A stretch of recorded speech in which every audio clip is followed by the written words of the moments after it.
महादेव मंदिर पर समीक्षा गोष्ठी का आयोजन किया है।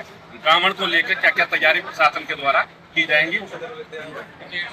जिलाधिकारी मेरे द्वारा जो है ये संयुक्त बैठक जो परंपरागत तौर से सावन माह के दौरान आयोजित होने वाली कांवड़ यात्रा के संबंध में की गई। इसका प्रमुख उद्देश्य ये था कि जो स्थानीय लोग हैं, क्योंकि मोटा महादेव यहाँ का प्रमुख मंदिर है, जहाँ पर अलग अलग स्थान से जो है बहुतायत में जो है कांवड़ यात्री यहाँ से गुजरते हैं और यहाँ से जब चढ़ाते हैं वापस अपने जनपदों को लौटते हैं। तो स्थानीय लोगों से भी हम जो है संपर्क कर सकें और जान सकें कि यहाँ पर विभिन्न विभागों से संबंधित क्या समस्याएं और उसका जो है यथाशीघ्र निराकरण किया गया, जिससे कि सुगम रूप से सकुशल और शांतिपूर्ण कांवड़ यात्रा संपन्न करें जा सके। रूट डाइवर्जन की बात करें तो रूट डाइवर्जन शायद लागू होने वाला है या हो गया?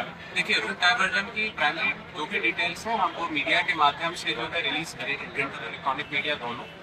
और इसमें प्रमुख रूप से जो है 28 के आसपास जो है हेवी व्हीकल डाइवर्जन और 30th में जो है लाइट व्हीकल का डाइवर्जन था। डाइवर्जन रूट में जो है कोई विशेष परिवर्तन नहीं है, वो गूगल मैप के साथ हम डिटेल में आपको रिलीज करेंगे, जिससे कि किसी को कोई समस्या ना हो। सर, एक भक्ति में माहौल होने वाला है जिले में स्टार्ट, आप क्या कहना चाहेंगे जो बाहर से कांवड़िया आ रहे हैं? उनसे केवल एक अनुरोध है कि जो वाहन की रफ्तार है उस पर थोड़ा नियंत्रण रखें। आपकी भक्ति का बहुत सम्मान है और हम सुनिश्चित करेंगे कि आपकी यात्रा जो है वो सुगम हो और बिल्कुल अविस्मरणीय हो। केवल रफ्तार का थोड़ा ध्यान रखें, जैसे कि जो है किसी प्रकार की दुर्घटना होने की जो है संभावना वो समाप्त। Thank you. नमस्कार, आप देख रहे हैं धनगर शक्ति न्यूज। बिजनौर में आगामी श्रावण माह कांवड़ यात्रा 2026 को लेकर जिला प्रशासन पूरी तरह अलर्ट मोड में आ गया है। जिलाधिकारी जसजीत कौर और पुलिस अधीक्षक अभिषेक झा की अध्यक्षता में मंडावली स्थित मोटा महादेव मंदिर परिसर में समीक्षा बैठक आयोजित की गई, जिसमें यात्रा को सुरक्षित, शांतिपूर्ण और सुविधाजनक बनाने के लिए कई अहम फैसले लिए गए। बैठक में जिलाधिकारी जसजीत कौर ने कहा कि कांवड़ यात्रा को परंपरागत, सुरक्षित और व्यवस्थित तरीके से संपन्न कराना जिला प्रशासन की सर्वोच्च प्राथमिकता है। उन्होंने सभी विभागों को आपसी समन्वय के साथ कार्य करने के निर्देश देते हुए कहा कि कांवड़ यात्रा शुरू होने से पहले यात्रा मार्गों की सभी सड़कें गड्ढा मुक्त हों, कहीं भी जल भराव या गंदगी न मिले। बिजली विभाग को निर्देश दिए गए हैं कि यात्रा मार्गों पर कोई भी बिजली का तार लटका हुआ या झुका हुआ बिजली का खंभा नहीं होना चाहिए। साथ ही रात्रि में पर्याप्त प्रकाश व्यवस्था सुनिश्चित की जाए। मुख्य चिकित्सा अधिकारी को निर्देश दिए गए कि मोटा महादेव और भागोवाला चेक पोस्ट पर एम्बुलेंस अलग अलग व्यवस्था की जाए तथा प्रमुख स्थानों पर चिकित्सकों की टीम भी तैनात रहे। वन विभाग और पीडब्ल्यूडी को गुलदार प्रभावित क्षेत्रों में चेतावनी बोर्ड और संबंधित अधिकारियों के मोबाइल नंबर लगाने के निर्देश दिए गए हैं, ताकि आपात स्थिति में तुरंत सहायता मिल सके। नेशनल हाईवे, पीडब्ल्यूडी और पुलिस विभाग रूट डाइवर्जन, पुलिस बल की तैनाती और पड़ाव स्थलों की तैयारियां समय से पूरी करने के निर्देश दिए गए हैं। साथ ही यात्रा मार्ग सभी ढाबों पर रेड लिस्ट अनिवार्य रूप से लगाने के आदेश भी दिए गए हैं। उधर पुलिस अधीक्षक अभिषेक झा ने कहा है कि कांवड़ यात्रा के दौरान सोशल मीडिया और व्हाट्सएप ग्रुप पर लगातार निगरानी रखी जाएगी, ताकि अफवाहें फैलाने वाले असामाजिक तत्वों पर तत्काल कार्रवाई की जा सके। उन्होंने कांवड़ शिविरों में प्रवेश द्वार, रसोई और सीसीटीवी कैमरे लगाने तथा पूरी विद्युत वायरिंग इंसुलेटेड तारों से कराने के निर्देश भी दिए हैं। बैठक में पूर्व सांसद कुंवर भारतेंद्र सिंह ने सभी नागरिकों से कांवड़ यात्रा को सफल और शांतिपूर्ण बनाने में सहयोग करने की अपील की है।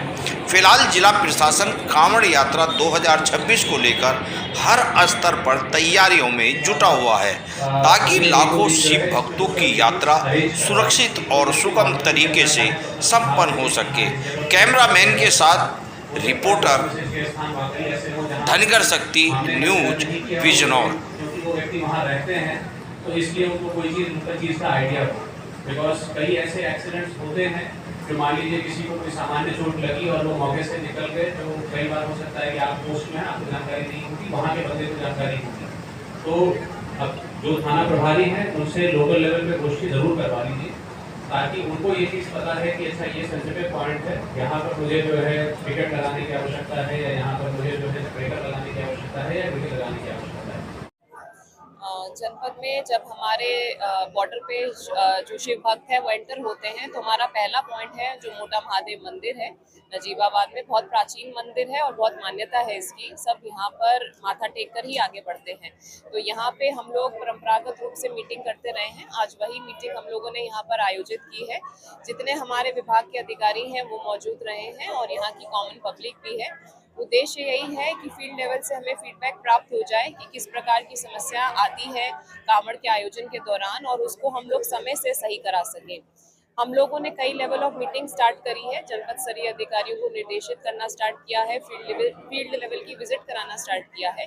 सेक्टर जोनल व्यवस्था हम लोग लागू करेंगे और हमारे जनपद के अंदर बहुत लंबे रूट हैं कांवड़ियों के जिस पे चलते हैं, और बहुत लंबे रूट पे हम लोग अच्छे शिविर कर सकें आयोजित, ज़्यादा संख्या में कर सकें, ज़्यादा भव्य रूप से कर सकें, और जो शिविर हमारे हों उनमें हमारी सभी सुविधाएं हों, हम ये लोग सुनिश्चित करेंगे। हम लोग जितने हमारे शिव भक्त हमारे जनपद से निकले उनको लगे कि वो जनपद बिजनौर में आए थे और उनका बहुत अच्छे तरीके से स्वागत हुआ, उनको बहुत अच्छी सुविधाएं मिली, यही हमारा उद्देश्य है। संगोष्ठी में कुछ लोगों ने समस्याएं बताई है, जैसे बिजली रात में और सड़कों की कुछ छोटी छोटी समस्याएं हैं। कुछ जो मेन छोटी छोटी समस्याएं हैं उनका आपने नोट भी किया है, कब तक उनका समाधान हो जाएगा? तैयारी हमारी स्टार्ट हो गई है। सड़कों पे गड्ढे यहाँ पर बताए गए हैं, 1-2 सड़कों के नाम बताए हैं, कुछ नाले का काम अधूरा है वो बताया है, मंदिर पे पानी की व्यवस्था, इस प्रकार की कुछ बातें यहाँ रखी गई हैं। उन सभी को हम लोगों ने नोट किया है और संबंधित हमारे अधिकारियों को निर्देशित भी कर दिया गया है। हमारा प्रयास है कि अगले 4 से 5 दिन में ये जितनी बातें यहाँ पर रेज हुई हैं उन सबका हम लोग समाधान कर सकें, ताकि समय से हमारी तैयारी पूर्ण हो और हमारी जो कांवड़ यात्रा है बिल्कुल शांतिपूर्ण तरीके से, अच्छे तरीके से संपन्न हो सके। मैडम, डीजे की हाइट को लेकर क्या कोई प्रशासन का दिशा निर्देश दिए थे? डीजे की हाइट को रिलेटेड जो है हम लोगों ने निर्देशित किया है कि हाइट कंट्रोल होनी चाहिए। 12 फुट का हम लोगों ने मानक रखा है, वो हम लोगों ने कन्वे किया है, उस मानक का ही पालन किया जाएगा। आसपास के हमारे जो सीमावर्ती जनपद हैं उनसे भी हमारी बातचीत चल रही है और समन्वय मीटिंग भी होगी इस संबंध में।